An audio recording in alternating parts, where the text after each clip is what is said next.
To understand this, you have to go back to what young brother here referred to as the house Negro and the field Negro back during slavery.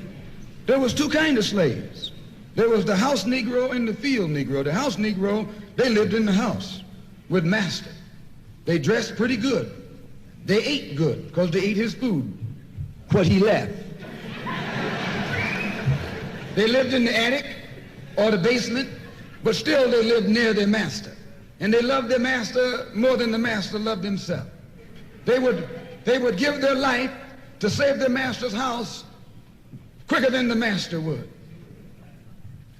The house Negro, if the master said, we got a good house here, the house Negro say, yeah, we got a good house here. Whenever the master said we, he said we. That's how you can tell a house Negro. If the master's house caught on fire, the house Negro would fight harder to put the blaze out than the master would. If the master got sick, the house Negro would say, what's the matter, boss? We sick. We sick.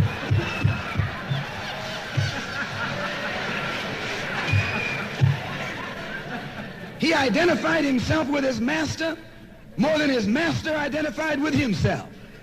And if you came to the house Negro and said, let's run away, let's escape, let's separate, that house Negro would look at you and say,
on that same plantation, there was the field Negro.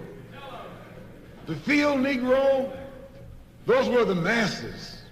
There was always more Negroes in the field than there was Negroes in the house. The Negro in the field caught hell. He ate leftovers. In the house, they ate high up on the hog. The Negro in the field didn't get nothing but what was left of the insides of the hog.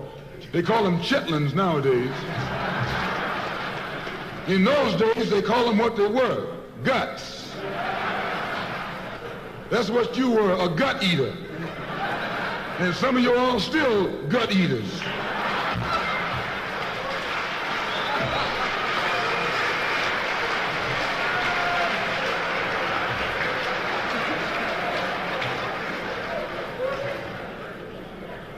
The field Negro was beaten from morning till night.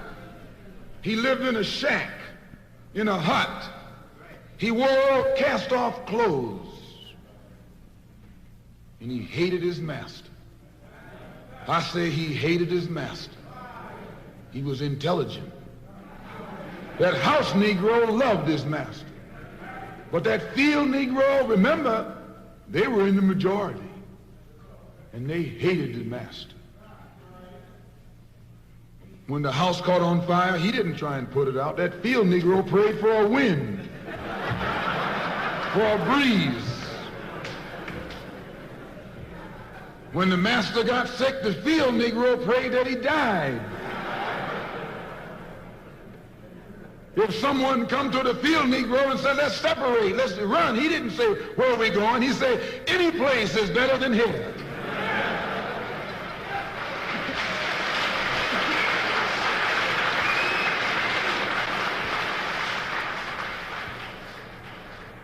You got field Negroes in America today. I'm a field Negro. The masses are the field Negroes. When they see this man's house on fire, you don't hear these little Negroes talking about our government is in trouble.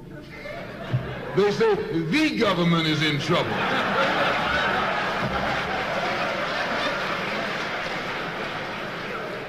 Imagine a Negro, our government. I even heard one say our astronauts. They won't even let him near the plant. And our astronauts, our Navy, that's a Negro that's out of his mind. That's a Negro that's out of his mind.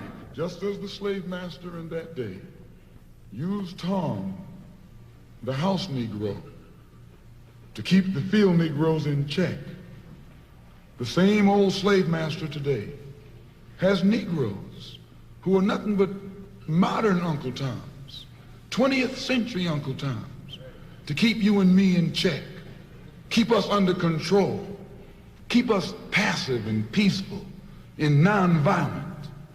That's Tom making you nonviolent. It's like when you go to the dentist and the man is going to take your tooth. You're going to fight him when he starts pulling. So they squirt some stuff in your jaw called Novocaine to make you think they're not doing anything to you. So you sit there, and because you got all that Novocaine in your jaw, you suffer peacefully.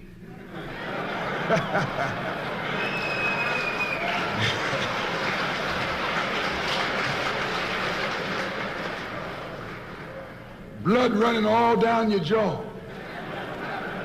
And you don't know what's happening because someone has taught you to suffer peacefully. The white man do the same thing to you in the street.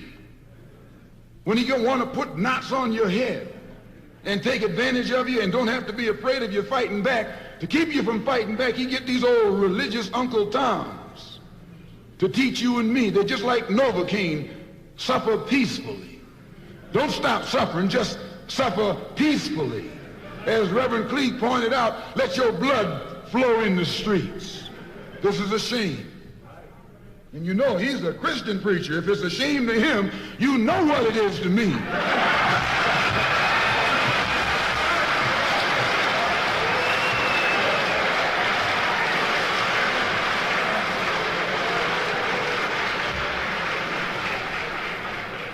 Because nothing in our book, the Quran, as you call it, Koran, teaches us to suffer peacefully. Our religion teaches us to be intelligent, be peaceful, be courteous, obey the law, respect everyone. But if someone puts his hand on you, send him to the cemetery.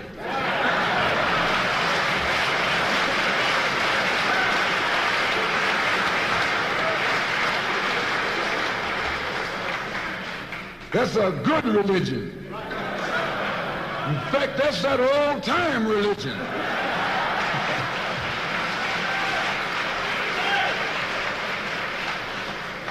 That's the one that Ma and Pa used to talk about. An eye for an eye, and a tooth for a tooth, and a head for a head, and a life for a life. That's a good religion. And then anybody, no one resents that kind of religion being taught but a wolf who intends to make you his meal. This is the way it is with the white man in America. He's a wolf, and you are sheep. Anytime a shepherd, a pastor, teach you and me not to run from the white man, and at the same time teach us don't fight the white man, he's a traitor. to you and me. Don't lay down our life all by itself. No. Preserve your life. It's the best thing you got. And if you got to give it up, let it be even Stephen.